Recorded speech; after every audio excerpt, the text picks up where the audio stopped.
So I'm out for a walk in Sedona, Arizona, where I've been doing my voluntary quarantine. And last night I checked out Truth or Dare, not the Blumhouse one. This is actually, I think, a year before that one.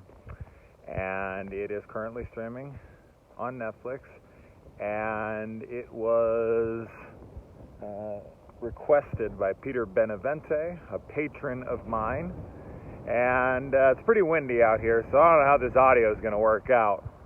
But I didn't feel like staying in the house. You know, it's kind of funny that during a quarantine, it's a great time to get out. It's a great time to just walk around outside. Don't touch anything. Don't go in any businesses. Don't go anywhere. But just walk around, get some air, get some exercise. That's what we all need more than anything right now. Up your immune system.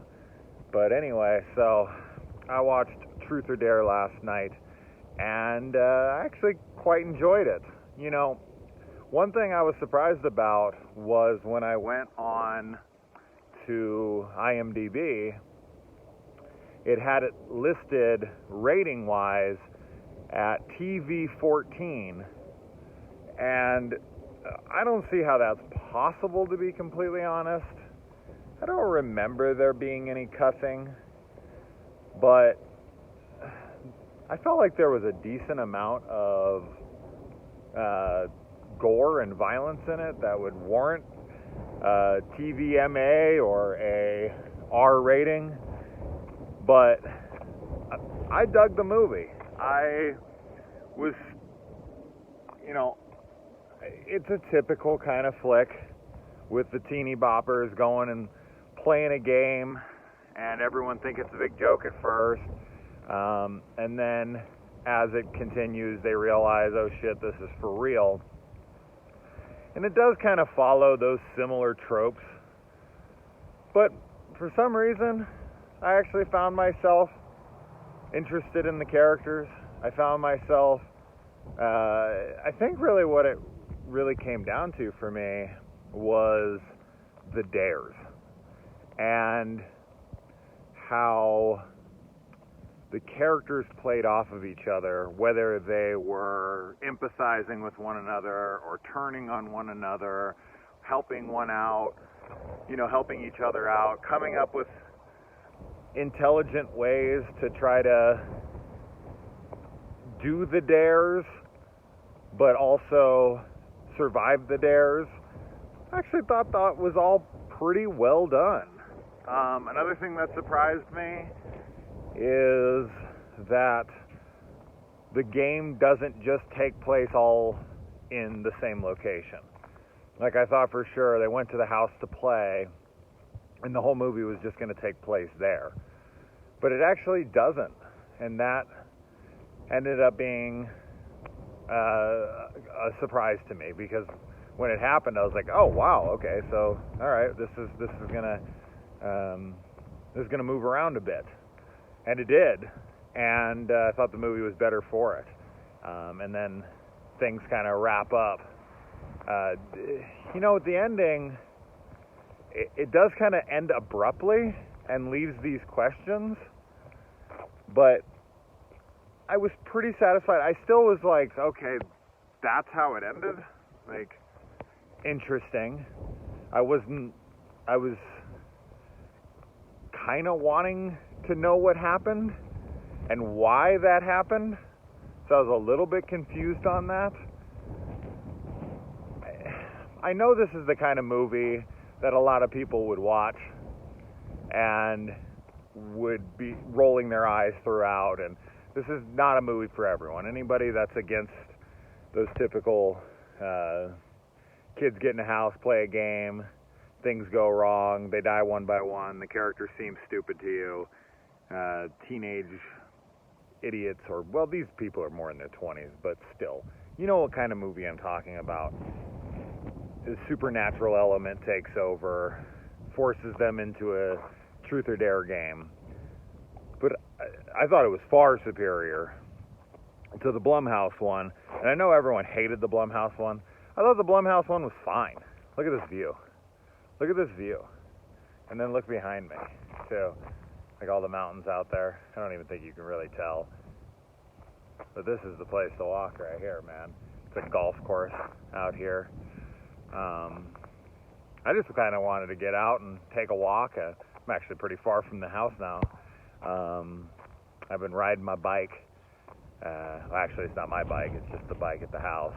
But I've been getting out, riding bikes, working out.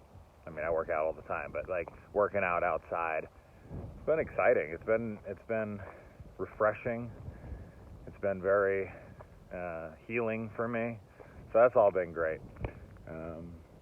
It's hard not to talk about the quarantine and the virus and everything. I'm trying my best to keep it out, but come on, man. I mean, look at this. Look at this. Look at this view. Is it great? It's beautiful, isn't it?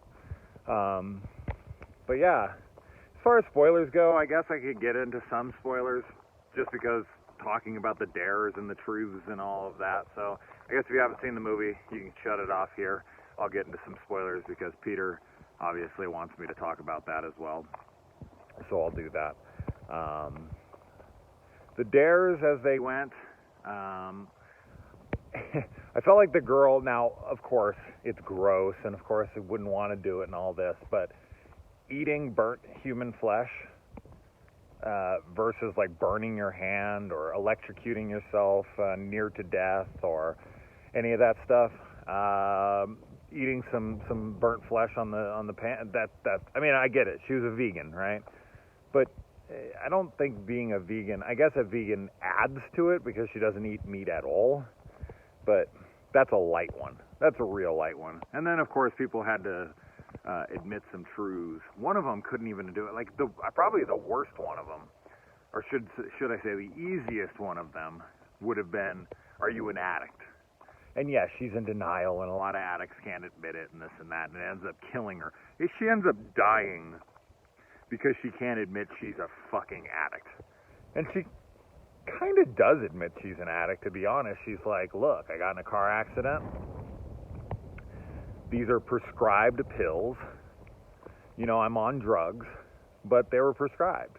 So I guess she's not admitting she's an addict, but she is admitting she's on drugs, and she's kind of admitting she's an addict because she's saying she doesn't have a problem when she's taking all these drugs. So I don't know, that was weaselly, but you really can't admit you're an addict to save your life. I guess at that point she just didn't buy that she was gonna die, but she gets thrown out of the house. I like the way that the game killed you. You know, if you didn't say the truth, then you know everyone got the text message liar, and it wrote it on the wall and all that. I thought that was really cool. And the other girl, of course, it had to be exposed that someone was cheating on someone. We've seen this in any one of these kinds of movies. Unfriended is the first thing that comes to mind. A movie I absolutely love. But then I thought the bullshit one, though, like there's some bullshit ones in this. And for me, I don't know if it's a flaw in the movie. The jury's still out on that one. But I think what's bullshit about the game, and it's an entity that wants you dead. Like, it's not going to play fair. But the game should at least have rules that you can get out of it if you participate. Like, the whole point of the game is if you don't do it, you die, right? So it doesn't make a lot of sense. So I guess I do see it as a flaw. Like, where it was like, hang yourself. Hang yourself for what? Like, as soon as that comes up, you just die? Like, that seems fucking insanely unfair. Like, kill myself or you're gonna kill me? Okay. That I don't know. For me, that's a flaw because the whole point is that you play by the rules and you live. It's like Saw, right? Like, you can get out of this as long as you play by the rules, as long as you do the dare. You know, do the dare or the dare does you, is the tagline for the movie is. And for me, that's some bullshit, because you had that one, And then you had the one towards the end where it was like, you know, your friend has to die, kill your friend, whatever.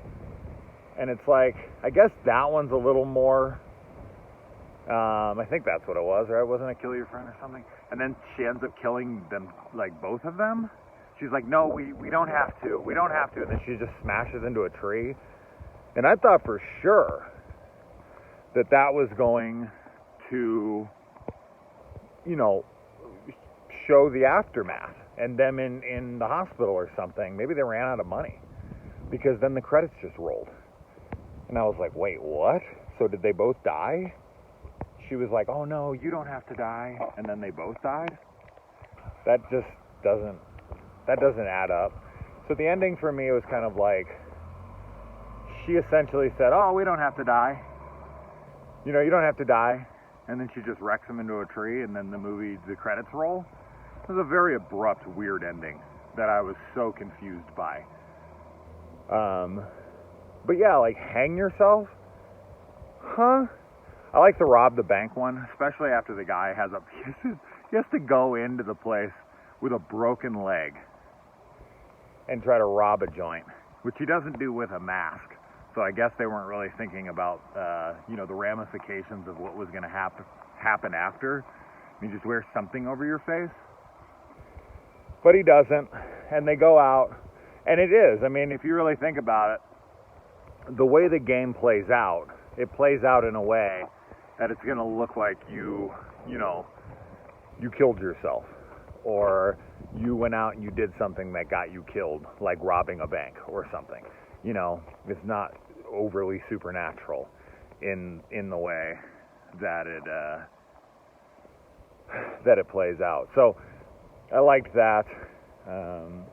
And let's see, what else? I didn't write any notes down because I was just enjoying it.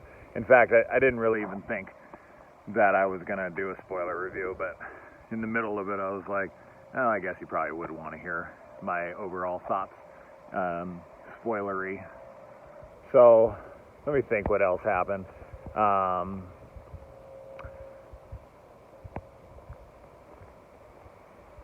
mean, I guess that's mostly it. You know, the game always starts kind of light. And if you don't play, like, it's like burn your hand. If you don't burn your hand, I'm going to burn it for you. So you don't really have any choice. The Russian roulette one, they wouldn't let you pull the trigger unless it was at their head, which I thought was interesting. And what would happen if they didn't play the game there? I guess the gun would just lift up off the ground and shoot them. Like, you were getting shot one way or the other. Did they have... I guess the question that the movie poses to me was, did they ever really have a chance?